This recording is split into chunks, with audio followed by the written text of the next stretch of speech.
అందుకు ఆయన వానితో, నేడు నీవు నాతో కూడా పరదేశులో ఉందువని నిశ్చయముగా నీతో చెప్పుచున్నానను. క్రీస్తు ప్రభువు వారిని సిలువ వేసిన రోజున ఆయనతో పాటు 2 బందిపోటు దొంగలను ఒకరిని కుడివైపున మరొకరిని ఎడమవైపున సిలువ వేశారు. అక్కడి రోమా సైనికులు దైవ కుమారుడైన క్రీస్తు ప్రభువు వారిని ఎగతాళి చేస్తూ, నీవు నిజమైన క్రీస్తువు అయితే నిన్ను నువ్వు రక్షించుకోమని హేళన చేయుచున్నారు. వీటిని గమనిస్తున్న ఆ 2 దొంగలలో ఒకడు ఆయనను దూషిస్తూ, నీవు క్రీస్తువు కదా, నిన్ను నువ్వు రక్షించుకొనము, మమ్మల్ని కూడా రక్షించుమని మాట్లాడుచుండగా రెండవ వాడు అతన్ని గద్దించి, మనం చేసిన తప్పిదములకు శిక్షను అనుభవిస్తున్నాము, మనకిట్టి శిక్ష న్యాయమే, ఈయన ఏ తప్పు చేయలేదు అని చెప్పి ఆయనను చూచి, యేసు, నీవు నీ రాజ్యంలోనికి వచ్చినప్పుడు నన్ను జ్ఞాపకం చేసుకొనుమనెను. ఈ విధంగా అతడు తాను చేసిన తప్పిదములకు పశ్చాత్తాపపడి యేసే నిజమైన దేవుని కుమారుడని అంగీకరించి తన విశ్వాసమును తెలియపరచుట ద్వారా అతడు పరదేశుకు చేర్చబడ్డాడు అని మనకు దైవజనులు ఆ శిలువపై ఉన్న దొంగ ఏ విధంగా రక్షణ పొందాడో వివరిస్తూ ఉంటారు. దీనిని వినిన మనలో కొందరు దేవుడు మన పట్ల చూపుచున్న ప్రేమ కనికరమును గ్రహించిన వారై తమ జీవితాలను మరింతగా దేవునికి లోపరుచుకుని జీవించుండగా, మరికొందరు దేవునికి మనమంటే ప్రేమ కనికరము ఎలాగూ ఉన్నాయి కాబట్టి మనం కూడా మన జీవిత చివరి దశలో ఆయన వద్ద పాపక్షమాపణ కోరదాం, అప్పటి వరకు లోకానుసారం జీవించే వ్యక్తుల వలె జీవించేద్దాం అని అనుకొనుచున్నారు. ఈ ఆలోచన ఎవరో క్రీస్తు ప్రభువు వారిని ఎరుగని వారి గురించి కాదు, క్రైస్తవులలో కొందరు ఇటువంటి భావన కలిగి ఉన్నారు. ఎందుకని వీరి ఆలోచనలు ఈ విధంగా ఉన్నాయని ఆలోచిస్తే, వీరు తమ జీవితాలలో లోకపు ఆశలను, వ్యామోహములను మరియు ఇతర వ్యసనములను విడిచిపెట్టలేకపోవచ్చున్నారు. అయితే యేసుక్రీస్తు వారు ఇలాగ మాట్లాడుచున్నారు. మరియు ఆయన అందరితో ఇట్లనెను, ఎవడైనను నన్ను వెంబడింపగోరిన ఎడల తన్ను తాను ఉపేక్షించుకొని ప్రతిదినము తన సిలువను ఎత్తుకొని నన్ను వెంబడింపవలను. పై వాక్యం ఒక మనిషి క్రీస్తు ప్రభువు వారిని అనుసరించవలను అన్నా తనని తాను విడిచిపెట్టుకొని, అనగా తన స్వార్థాన్ని, తన ఆహాన్ని విడిచిపెట్టి తన కోరికలకు, తన ఇష్టాలకు ప్రాముఖ్యతనివ్వక దేవుని వాక్యమునకు విధేయత చూపుతూ అనుదినము ఆయన మార్గమును అనుసరించవలను అని అర్థం తెలుపుచున్నది. మరి దేవుని మార్గం ఎప్పుడు ఒక మనిషిని మంచిగా జీవించమని, అన్యాయం, అక్రమం ఇంకా అనేక పాపముల జోలికి వెళ్ళక ప్రేమ కలిగి జీవించమని, సత్యమును అనుసరించి నడుచుకోమని బోధించుచున్నది.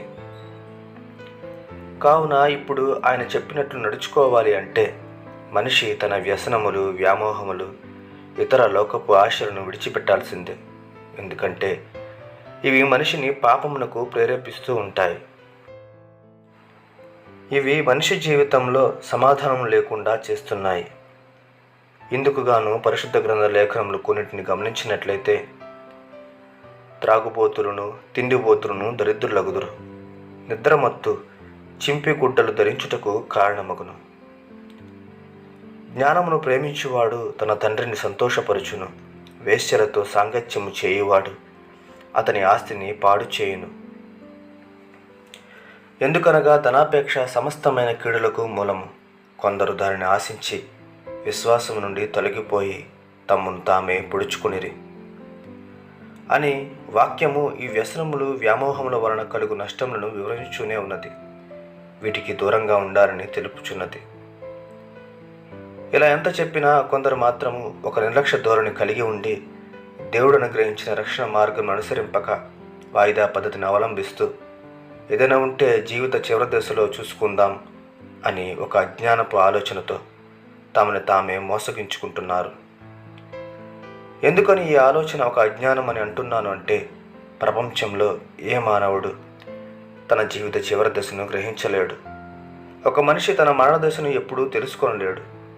ఇది మనం గమనించుతూనే ఉన్నాం.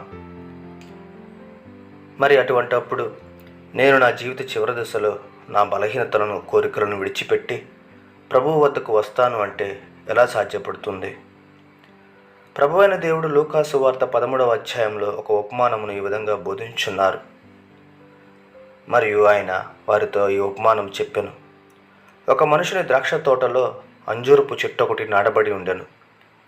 అతడు దాని పండ్లు వెదక వచ్చినప్పుడు ఏమీ దొరకలేదు. కనుక అతడు, ఇదిగో 3 ఏండ్ల నుండి నేను ఈ అంజూరపు చెట్టున పండ్లు వెతుకు వచ్చుచున్నాను, కానీ ఏమీ దొరకలేదు. దీనిని నరికివేయము, దీని వలన ఈ భూమియు ఎలా వ్యర్థమైపోవనని ద్రాక్ష తోటమాలితో చెప్పాను. అయితే వాడు, అయ్యా, నేను దాని చుట్టూ త్రవ్వి ఎరువు వేయి మట్టుకు ఈ సంవత్సరము కూడా ఉండనిమ్ము, అది ఫలించిన సరే, లేని ఎడల నరికించి వేయమని అతనితో చెప్పాను. ఈ ఉపమానంలో ఎంతగానో ఎదురు చూచినను ఫలములు ఫలింపని ఆ అంజూరపు చెట్టు విషయంలో ఆ మనుషుడు తీసుకున్న నిర్ణయం సరైనదేనా? ఒకవేళ మన తోటలో నాటబడిన చెట్టు ఫలములు ఇవ్వకపోతుంటే మనం ఏం చేస్తాం అని ఆలోచిస్తే ఆ నిర్ణయం న్యాయమైనదిగానే మనకు కనబడుతుంది. అలాగే మనల్ని తన రూపంలో చేసి తన జీవాత్మను మనకు అనుగ్రహించిన, మనల్ని సృష్టించిన ఆ దేవాది దేవుడు ఈ లోకంలో మనలను ప్రత్యేకపరిచి తన సంఘంలో ఏర్పాటు చేసుకొని తన గొప్ప వాక్యం అందిస్తూ మన జీవితాలలో తన కృపను చూపుచూ మనల్ని నడిపిస్తున్న ఆయన మనం ఒక ఫలభరితమైన జీవితాన్ని కలిగి ఉండాలని ఆశించుచున్నారు. ప్రేమ, సంతోషము, సమాధానము, దీర్ఘశాంతము, దయాళుత్వము, మంచితనము, విశ్వాసము, సాత్వికము, ఆశా నిగ్రహములైన ఆత్మఫలములను మన జీవితాల్లో కలిగి దేవునికి మహిమకరంగా జీవించాలని కోరుచున్నారు. మరి ఇటువంటి జీవితాన్ని కోరి ఆయన మనల్ని వెతికి వచ్చినప్పుడు, అనగా మనల్ని గమనించినప్పుడు మనం అటువంటి జీవితాన్ని కలిగి ఉన్నామా? లేక ఆ ఉపమానంలో ఆ మనుషులు నిరాశపరచుచు ఫలములు ఫలించని ఆ అంజూరపు చెట్టు వలె వ్యర్థమైన జీవితాన్ని గడుపుతున్నామా? ఇది మనల్ని మనమే వేసుకోవలసిన ప్రశ్న. మనలను నీతిమంతులుగా నిలబెట్టుటకు మన పాపముల కొరకు తన రక్తాన్ని చిందించి మనల్ని పరిశుద్ధపరిచిన దేవుడు ఇలాంటి వ్యర్థమైన జీవితాన్ని జీవించమని తెలుపుచున్నారా?